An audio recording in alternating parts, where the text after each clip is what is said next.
Als erstes wird das Notebook vorsichtig auf den Displaydeckel gelegt. Danach werden alle Schrauben, welche die Serviceklappe halten, entfernt. Den Akku bitte immer vom Gerät trennen.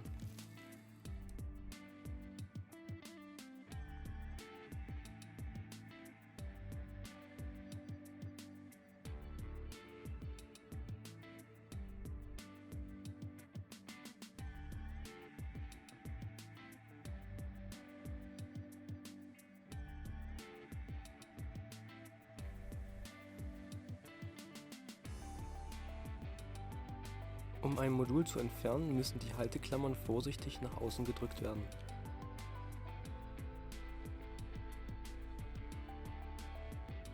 Beim Einsetzen muss darauf geachtet werden, dass sich die Sicherheitskerbe in Ausrichtung zum Sicherheitsstift befindet. Das Modul im ca. 45 Grad Winkel einsetzen und vorsichtig nach unten drücken, bis die Halteklammern einrasten.